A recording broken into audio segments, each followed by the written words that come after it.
Cours de physique, classe de terminale C, D et E. Attention, il est important que l'élève qui utilise ce support de cours sache ce qui suit. Ce cours est un projet mis sur pied pour aider les apprenants à mieux assimiler leurs cours. De plus, dans les classes d'examen, ce cours a pour objectif majeur d'augmenter le taux de réussite aux examens. Ce cours ne remplace pas les cours que dispensent vos enseignants de physique. Ce cours a pour objectif de vous aider à comprendre plus facilement les cours que vous dispensent vos enseignants. Chers élèves, si vous voulez utiliser ce cours de manière absolument efficace, suivez attentivement vos enseignants lorsqu'ils vous dispensent les cours de physique en classe. Chapitre 1. Force et champ.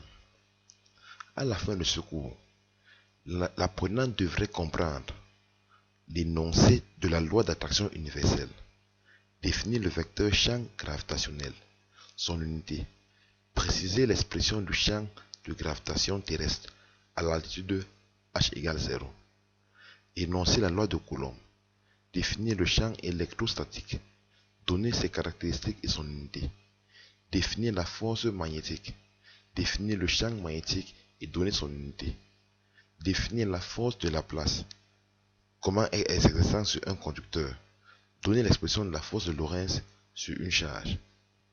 Maintenant, commençons par le grand 1. Force et champ de gravitation. 1.1. Attraction universelle. On appelle l'attraction universelle ou gravitation universelle l'attraction mutuelle entre deux astres qui gravitent l'un autour de l'autre. 1.2. La loi de l'attraction universelle. Énoncé. Deux corps ponctuels A et B de masse MA et MB placés au point A et B exercent réciproquement l'un sur l'autre des forces d'attraction directement opposées, dirigées suivant la droite AB, d'intensité proportionnelle à leur masse et inversement proportionnelle au carré de leur distance AB. Ainsi on a soit le point A et le point B. F de A sur B est égal à F de B sur A en valeur absolue, qui est égal à epsilon MA fois MB, le tout sur la distance au carré. En guise d'exemple, calculons la force d'interaction gravitationnelle entre un proton et un électron. Étant donné qu'on a la formule F de B sur A qui est égale à F de A sur B, soit la force de l'électron sur le proton qui est égale à la force du proton sur l'électron qui est égale à epsilon, la masse de l'électron fois la masse du proton sur la distance au carré. En application numérique, on retrouve 1,01 fois 10 expo moins 45 newtons. De même, en voulant calculer la force d'attraction entre un homme situé à la surface de la Terre et la Lune, on a la force de la Lune sur l'homme est égale à la force d'attraction de l'homme sur la Lune est égale à epsilon, la masse de la Lune fois la masse de l'homme dans la distance au carré. En application numérique, on retrouve 2,32 fois 10 expo moins 3 newtons. 1.3. Champ de gravitation. Définition. On dit qu'il existe un champ de gravitation à un point de l'espace. Si une masse M placée à ce point est soumise à l'action d'une force de gravitation.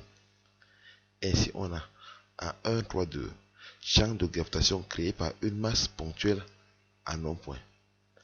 On considère deux corps A et B de masse respective MA et MB tels que F de B sur A sur MA est égal à epsilon MB sur AB carré. En posant grand G qui est égal à epsilon MB sur AB carré, on a F de B sur A qui est égal à MA fois GA. GA est le vecteur gravitationnel créé au point A par la masse B placée au point B. Sa valeur numérique, sa valeur algébrique se donne sous la forme G de A est égal à epsilon MB sur AB au carré. 1.3.3 Cas particulier du champ de pesanteur. On considère un solide A sur la surface de la Terre. Ainsi, F de O sur A est égal à F de A sur O. Étant donné que ici le point O est au centre de la Terre et le point A est à la surface de la Terre, on a alors F de O sur A qui est égal à epsilon MA fois MT sur OA carré, OA étant le rayon de la Terre, qui est encore égal à moins F de A sur O. Sachant que G0 est égal à epsilon MT sur OA carré, on a F de O sur A qui est égal à G0 fois MA. Cette force est déjà connue correspondant au poids du corps.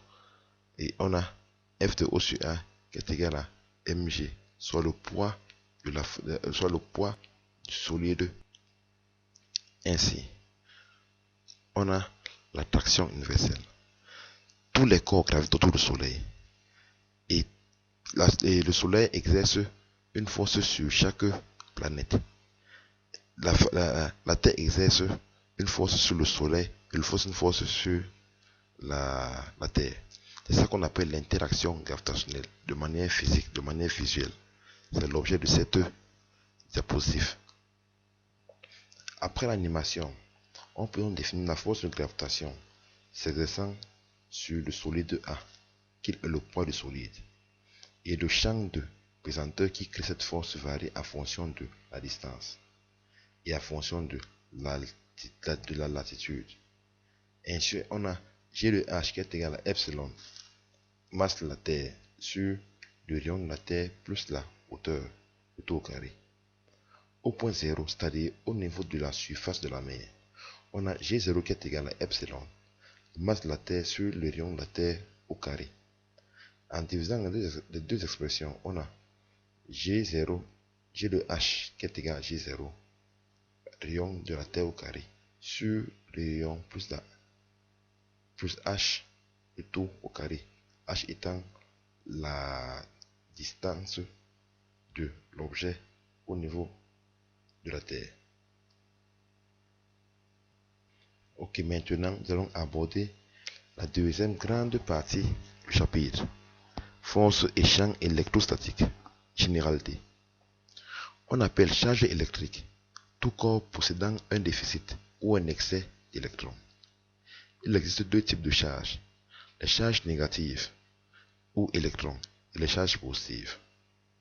Ainsi, on a deux corps chargés d'électricité du même signe se repoussent, tandis que deux corps du même signe, du signe contraire, s'attirent. Dans cette animation, nous allons mettre en évidence un dipôle électrostatique. Ok, dans cette animation, nous allons aborder le dipôle électrostatique. Lorsque QA et QB sont du même signe, il y a répulsion. Lorsque QA et QB sont de signes contraires, il y a attraction. Ok, lorsque on a QA égale à QA et QB, ok, dans le cas où QA est égal à QB, à l'absolu, on a la somme de charges qui est nulle. Lorsque QA est égal à moins Q et QB égale à 2Q, on constate d'abord l'attraction. Et comme en valeur absolue, QB est deux fois supérieur à QA, on remarque que la force de A de B sur A est égale à est deux fois supérieure que la force de A sur B. Lorsque QA et QB sont du même signe, on constate que les lignes en jaune, on constate à travers les lignes en jaune qu'il y a répulsion. Et F de B sur A est égal à F de A sur B. Maintenant alors, lorsque QA et QB sont ici, on a le même signe, mais F de B sur A est deux fois importante que F de A sur B. Et en trois dimensions, la couleur rouge représente les charges positives et la couleur bleue les charges négatives. Et on a aussi F de A sur B qui est deux fois supérieur à F de B sur A. Et on voit bien que les lignes de charge sont plus importantes du côté de la charge QB parce qu'elle est deux fois plus grande que la charge QA.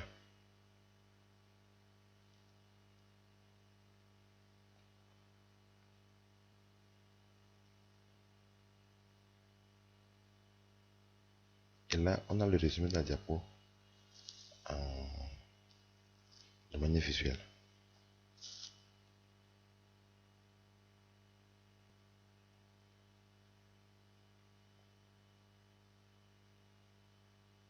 Ok, c'est bon. Là, les charges positives sont en bleu, les charges négatives, les positives sont en rouge, les charges négatives sont en bleu.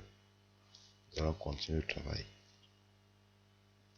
Ok, là c'est bon pour tout le monde. Je crois que tout le monde a compris de manière visuelle ce qu'on appelle la force d'attraction et de répulsion. Loi de Coulomb. La force d'attraction ou de répulsion qui s'exerce entre deux charges ponctuelles QA et QB, placées respectivement au point A et B, est dirigée suivant la droite AB, proportionnelle aux deux charges QA et QB, et inversement proportionnelle au carré de la distance A et B. Et de manière graphique, on a F de B sur A qui est égal à F de A sur B, lorsque QA est inférieur à 0 et QB supérieur à 0. Et lorsque les deux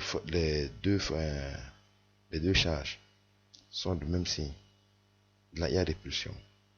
Tandis que quand c'est le signe contraire, il y a attraction.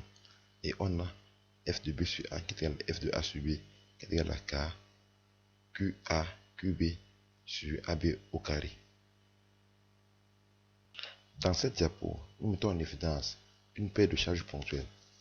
Lorsque Q1 est inférieur à 0 et Q2 est inférieur à 0, il y a attraction. Mais étant donné que Q1 égale à Q2 en valeur absolue, la somme des charges est nulle. Lorsque Q1 est supérieur à 0 et Q2 supérieur à 0, il y a répulsion. Parce que les deux sont le même signe. On voit bien la répulsion. On voit bien comment les deux champs sont répulsifs entre elles. Et ici, on a le cas où Q1 est supérieur à Q2. Et en valeur absolue, on a Q2 4 fois plus grand que Q1. Et cela nous permet de voir encore l'attraction à travers le signe. Là c'est inférieur à 0, là c'est supérieur à 0. Et là quand on revient encore au point O, là c'est supérieur à 0, là c'est supérieur à 0, il y a répulsion de manière classique. Donc c'est l'objet, là il y a répulsion. Mais comme en valeur absolue, Q2 est 4 fois plus grand que Q1, on a vu ce que l'objet de la diapo a été de manière très explicite. Ok, remarque. Si dans une région de l'espace, nous avons plusieurs charges QA, QB, QC et Q0, la force qui s'applique sur la charge Q0 est soumise, à laquelle Q0 est soumise, est égale à la somme vectorielle de toutes les forces que chacune des autres charges exerce sur Q0. Ainsi, on a F de ABC sur Q0 sur 0 est égal à F de A au point 0 plus F de B au point 0 plus F de C au point 0. Et on a de manière graphique l'expression de cette illustration ici. Dans cette diapo, nous allons mettre en évidence les trois charges ponctuelles et souligner que la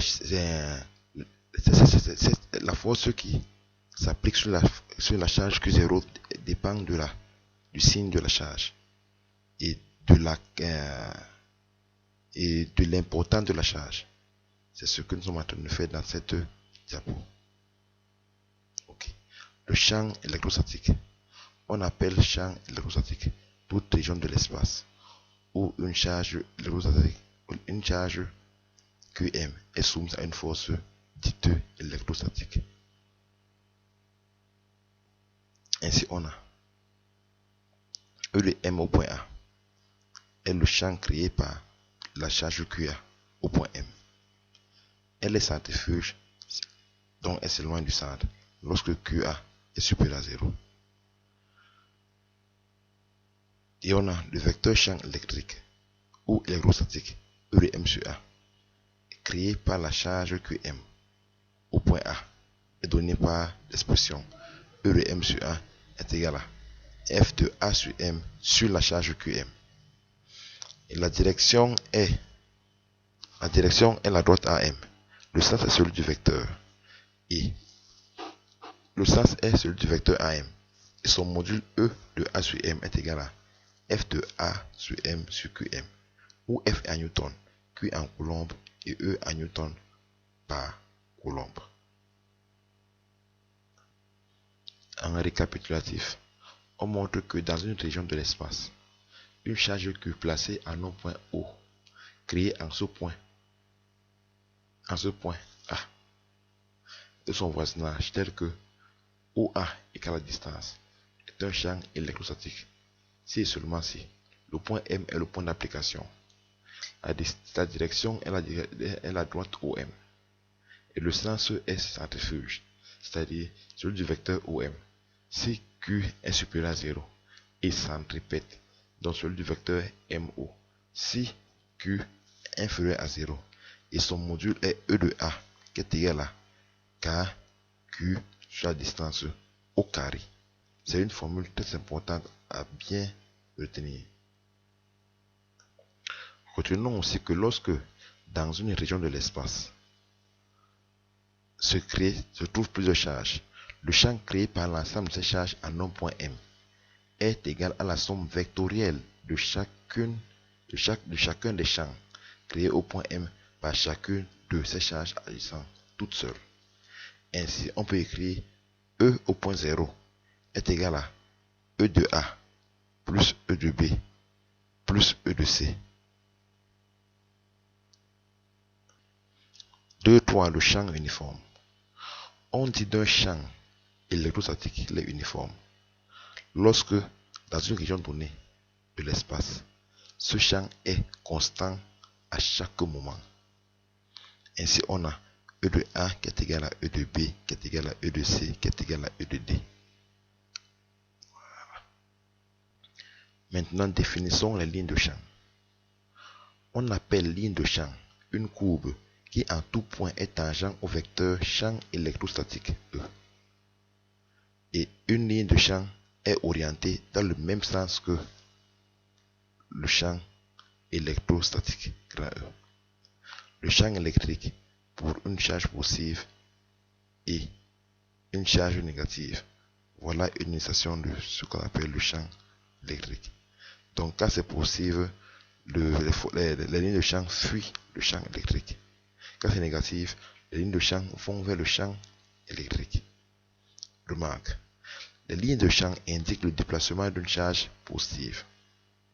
Dans un champ uniforme, les lignes de champ sont des droites parallèles orientées de la plaque positive vers la plaque négative. Et on appelle surface équipotentielle tout plan dans lequel toutes les charges sont au même potentiel. Ok. Dans cette animation, nous allons élaborer ce que c'est qu'une ligne de charge. En réalité, comme défini plus haut, une ligne de charge, une ligne de champ est une courbe qui en tout point est tangent au vecteur champ électrostatique. Et les lignes de champ ici sont en rouge et varient en fonction du nombre de charges dans le champ électrostatique. C'est l'objet de cette animation. 2.5. Notion de potentiel électrique. Considérons une charge Q placée entre deux plaques A et B électrisées. La charge Q est soumise à l'action d'une force électrostatique et se déplace sous l'action de cette force. Si la charge Q effectue un déplacement d'un point A de la plaque vers un point B de l'autre plaque, ainsi le travail de cette force est donné par travail qui est égal à la force fois le déplacement. Or, la force est égale à QE. Ainsi, on a le travail qui est égal à QE fois la distance AB. AB étant la distance entre les deux plaques. Ainsi, on a le produit scalaire E fois AB qui est appelé différence de potentiel entre A et B, qui est égal à E scalaire AB, qui est égal à VA moins VB, où VA et VB sont respectivement les potentiels en A et en B, et D est la distance entre les armatures de A et B. Ainsi, on a VA moins VB qui est égal au produit scalaire E scalaire AB, qui est égal à E pour la distance pour le cosinus de l'angle entre E et AB. En constatant que la mesure entre E et AB est la mesure 0, on peut écrire de manière classique que E est égal à VA fois VA moins VB sur la distance.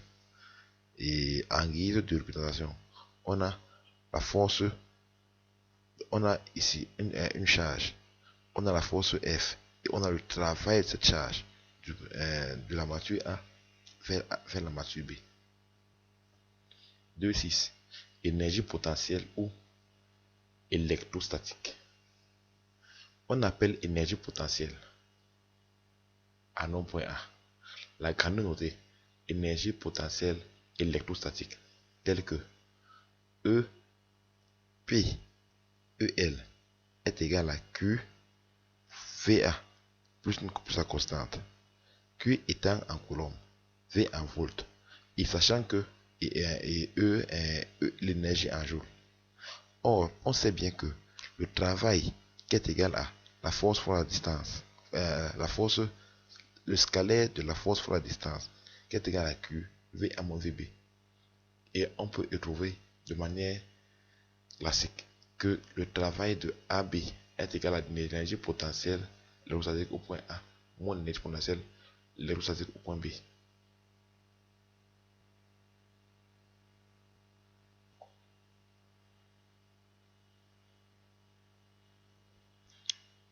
Ok.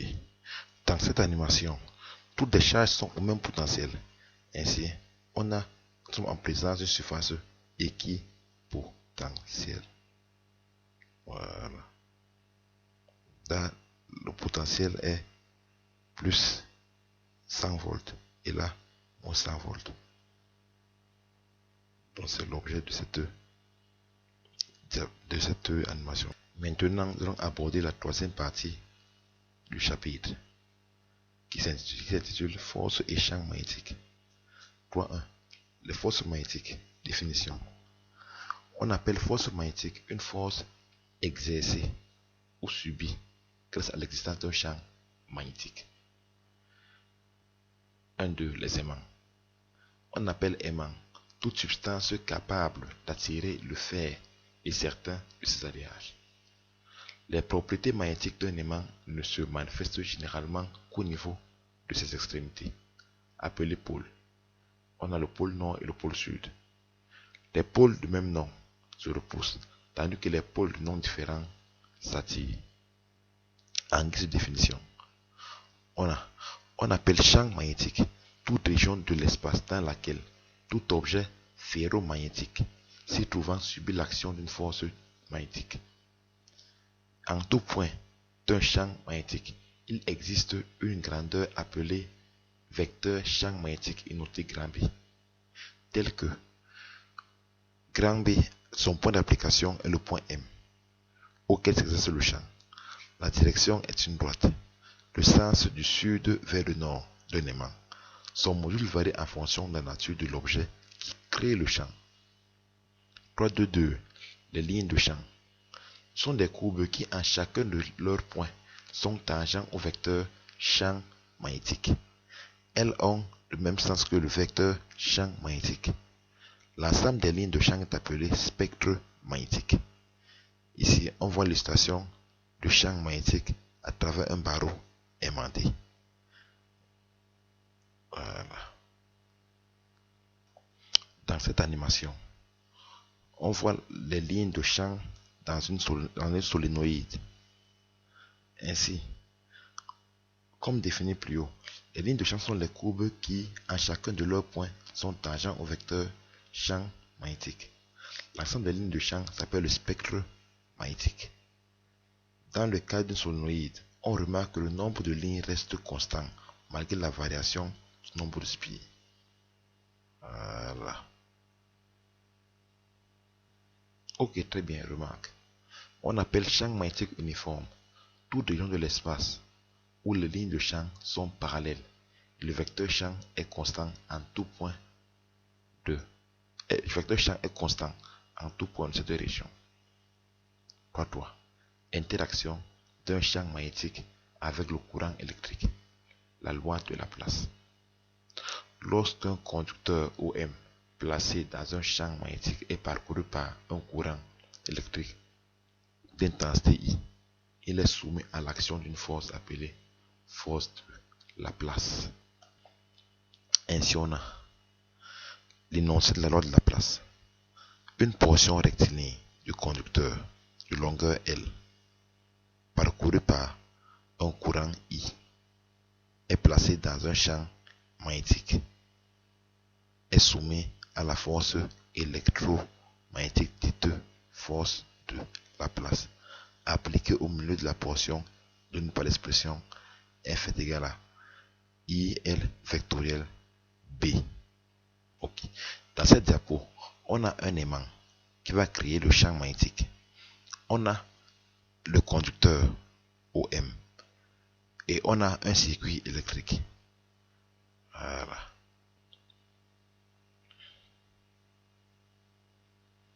Lorsqu'on ferme le circuit, le conducteur de longueur OM, initialement au point M, se déplace de manière au point M', parce qu'il est soumis à une force électromagnétique, dite force de Laplace.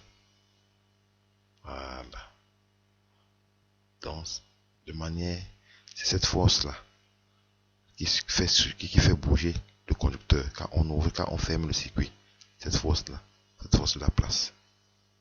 Voilà. Ok, je peux me... Là, c'est...